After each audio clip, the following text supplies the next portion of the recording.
खबर जौनपुर जनपद से, जहां खंड विकास केराकत के सभागार में कृषि सूचना तंत्र के सुदृढ़ीकरण एवं कृषक जागरूकता कार्यक्रम योजना अंतर्गत खंड स्तरीय किसान गोष्ठी का आयोजन किया गया, जिसमें अपर जिला कृषि अधिकारी डॉक्टर रमेश कुमार यादव ने किसानों को संबोधित करते हुए कहा कि आप लोग पराली न जलाएं। पराली जलाने से वातावरण प्रदूषित होता है, इससे लोगों के स्वास्थ्य पर बुरा असर पड़ता है। पराली जलाने के बाद वातावरण प्रदूषित होने के लोगों को गंभीर बीमारियों का सामना करना पड़ सकता है, इसलिए इस पराली को कंपोस्ट करके खाद बनाएं, जिसमें खेतों की उर्वरा शक्ति को बढ़ाया जा सके। और उन्होंने कहा कि इस समय रबी की बुआई चल रही है। जनपद के सभी ब्लॉकों में रबी की बुआई से संबंधित उत्कृष्ट किस्म की बीजें आई हुई हैं। किसान ब्लॉक से लेकर बुआई कर सकते हैं। और उन्होंने यह भी कहा कि इस समय डीएपी के लिए किसान परेशान हो रहे हैं, जबकि सरकार ने पर्याप्त डीएपी की व्यवस्था जनपद में कर दी।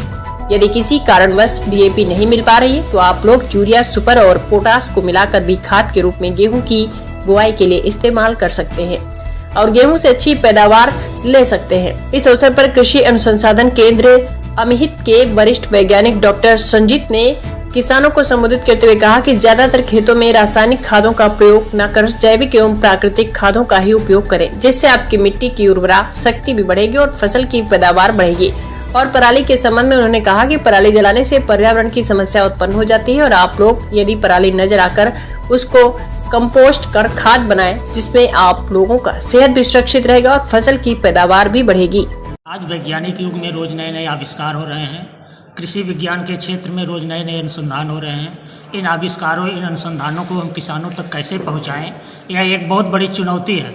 इसी परिप्रेक्ष्य में कृषि सूचना तंत्र के सुदृढ़ीकरण एवं कृषक जागरूकता कार्यक्रम के तहत आज विकासखंड स्तरीय केराकत विकासखंड के सभागार में गोष्ठी आयोजित की गई, जिसमें इस समय किसान भाई धान की कटाई करके गेहूं की बुआई कर रहे हैं और काफ़ी मात्रा में किसान भाई खेतों में पराली जला रहे हैं। तो हम आज इस गोष्ठी के माध्यम से किसानों से आह्वान किए हैं कि किसान भाई खेतों में पराली कदाप न जलाएं, बल्कि व्यस्त डिकम्पोजर कृषि विभाग द्वारा निःशुल्क दिया जा रहा है, उसे कंपोस्ट खाद बनाकर खेत की मृदा उर्वरता को बढ़ाएं। साथ ही साथ तमाम कृषि हमारे इंस्टीट्यूट यंत्र कृषि विभाग द्वारा 50 से 80% तक ले ग्राम पंचायतों को फार्मसनरी बैंक, कस्टम हायरिंग व्यक्तिगत किसानों को भी उपलब्ध किए गए हैं।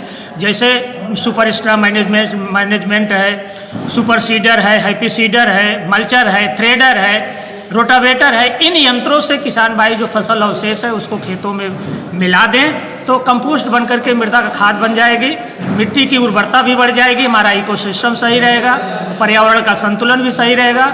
और जब जहां खेत में 1 टन पराली किसान भाई जला देते हैं, उससे 60 kg आपका carbon monoxide, 1460 kg carbon dioxide, 200 kg राख, 2 kg सल्फर डाइऑक्साइड निकलता है, जिससे मनुष्यों, पशुओं, पर्यावरण सभी के लिए हानिकारक है। यहाँ किसानों को अवगत कराया गया कि 1 टन पराली यदि अपने खेतों में वो सड़ा करके खाद बना दें तो उससे 5.5 kg nitrogen, 2.5 kg phosphorus, 23 kg potash, 400 kg जीवांश carbon और 2 kg सल्फर उससे प्राप्त होता है, जिससे हमारी मृदा की सेहत भी सही होती है, हमारा पर्यावरण का संतुलन भी सही रहता है। तो किसान भाइयों से पराली अवशेष प्रबंधन के बारे में, मृदा शोधन, बीज शोधन, लाइन सोइंग, फसल अवशेष प्रबंधन से लेकर के उनको बुआई के तरीके बताया गया, कैसे वो जो है अपना खरपतवार नियंत्रण करेंगे, कैसे कम लागत में किसान भाई अधिक से अधिक लाभ लें, उनकी आमदनी कैसे दूनी हो। इन तमाम जानकारियों से किसानों को इस गोष्ठी के माध्यम से प्रेरित किया गया, उन्हें जागरूक किया गया, उन्हें प्रशिक्षित किया गया। हमारे कृषि विज्ञान, हमारे अमहित के वरिष्ठ वैज्ञानिक डॉक्टर संजीत सर, हमारे इंजीनियर वरुण कुमार जी भी हमारे किसान भाइयों को तमाम ज्ञान योग्य जानकारियाँ दिए।